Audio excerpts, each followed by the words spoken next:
Hello, madlang people, bitaw mga students. Kumusta mo diha? Hapit na jud mahuman ang atuang pagka grade 7, hapit na gyud ta mo grade 8. Kinaan na gud ta sa fourth quarter. Di na ta maglangay. Ari na ta diretso sa atong discussion.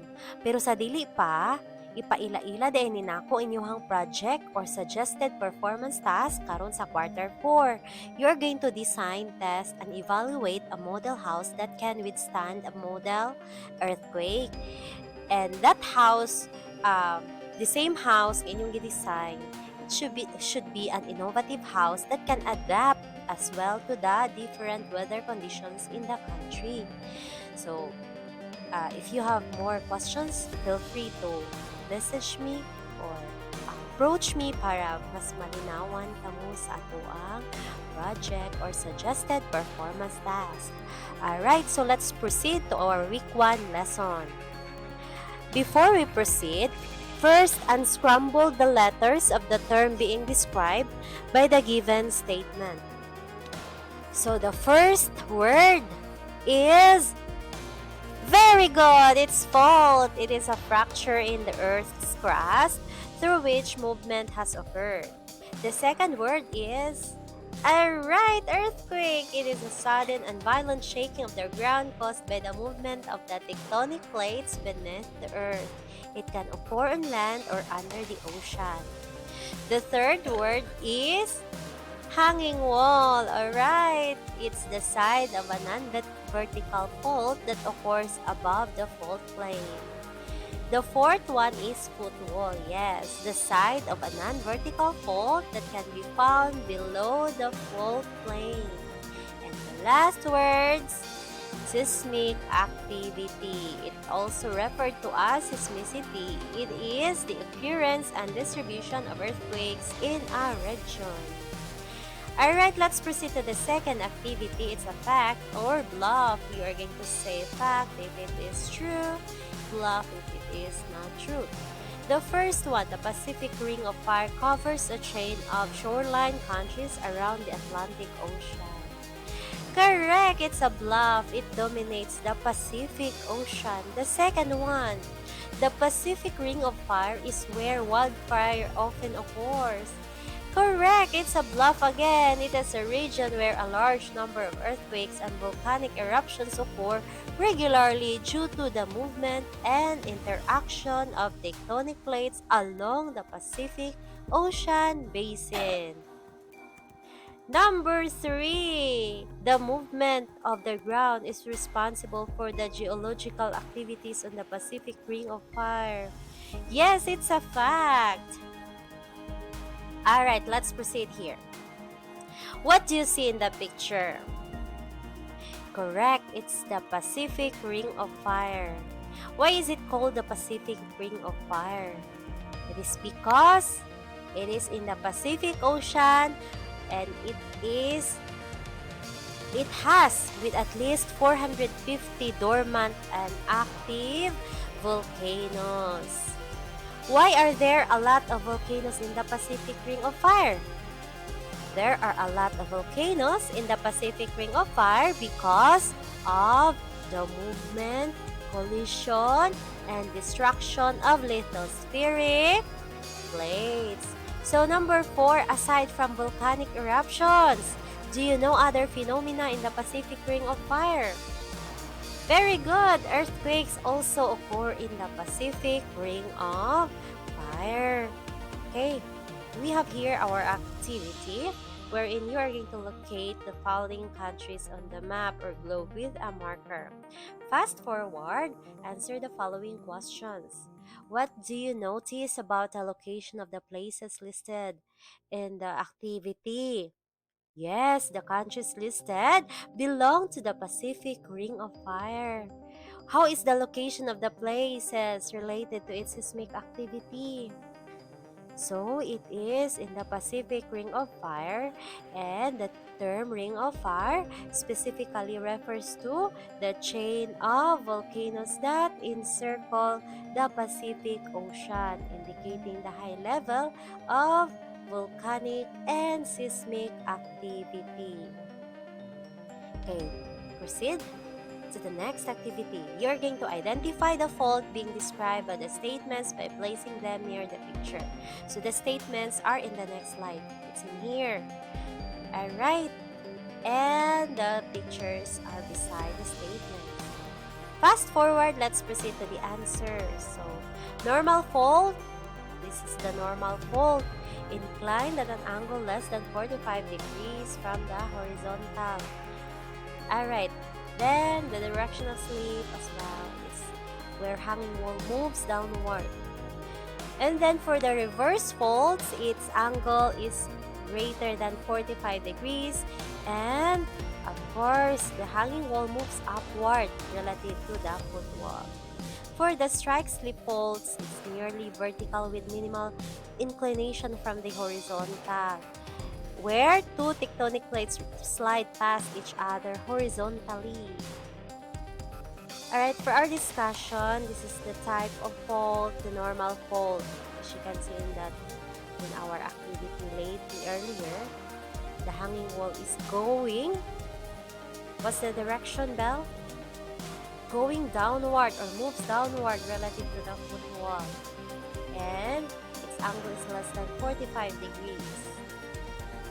Forms in areas undergoing extensional tectonic stress, where the Earth's crust is being pulled apart. Divergent movement forming valleys. As the hanging wall moves downward relative to the foot wall, tensional stress builds up along the fault plane. Eventually, the accumulated stress exceeds the strength of the rocks, causing them to rupture and release energy in the form of seismic waves. That's normal fault. Let's proceed to the reverse faults. The other term is thrust faults. It's inclined at an angle greater than 45 degrees from the horizontal, and the motion of the hanging wall moves upward relative to the foot wall. Reverse faults form in areas undergoing compressional tectonic stress, where the Earth's crust is being pushed together.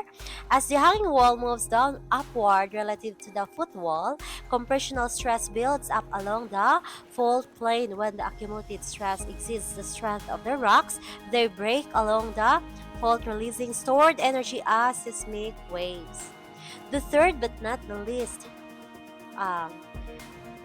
type of fault is the strike strip fault. It's horizontal motion where the movement is predominantly lateral along the fault plane. Okay, it's common in transform plate boundaries where two tectonic plates slide past each other horizontally. These fault form in areas undergoing lateral tectonic stress where the Earth's crust is moving horizontally past each other. Stress builds up along the fault plane due to the friction between the moving plates. When the frictional resistance is overcome, the rocks on either side of the fault suddenly slip past each other, releasing energy in the form of seismic waves. Now, in the Philippines, the most common type of faults are typically faults and thrust or reverse faults. The country is located along the boundary of the Philippine Sea Plate and the Eurasian Plate, where the movement is predominantly lateral or strike slip and compressional thrust. These types of faults are responsible for the significant seismic activity and earthquakes experienced in the region. Alright, here. Which location does the West Valley Fault pass through? How about the East Valley Fault? Considering your location, do you think you are safe?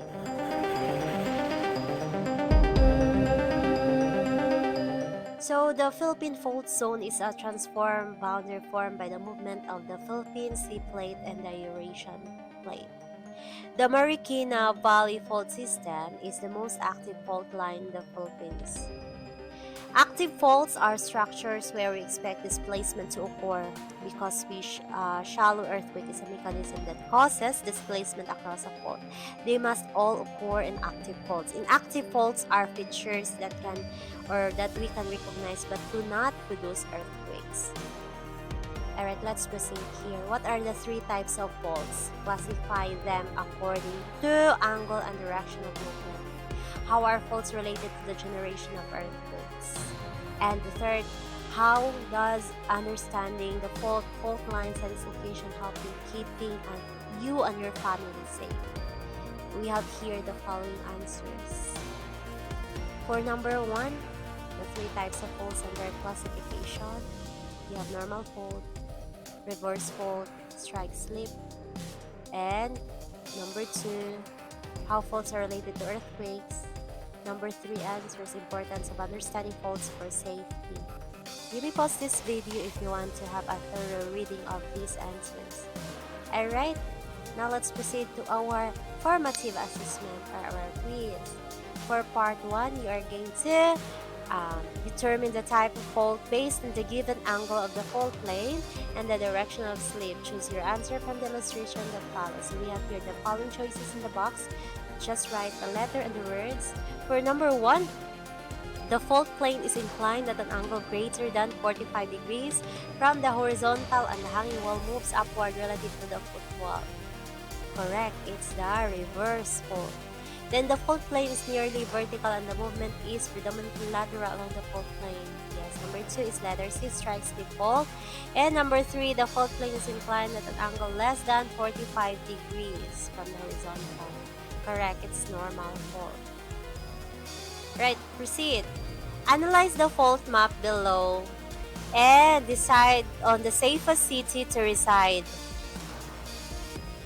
Briefly explain your answer. I give you 1 minute. Alright, let's proceed to the answer.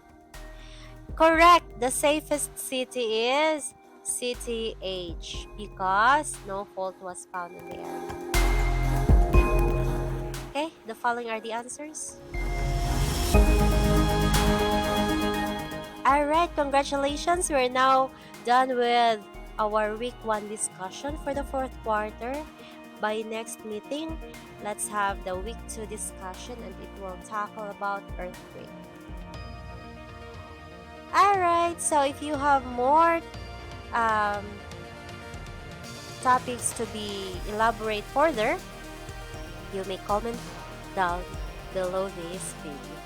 Bye-bye. Thank you so much for watching our video for today. Stay tuned to Ismol Teribol channel.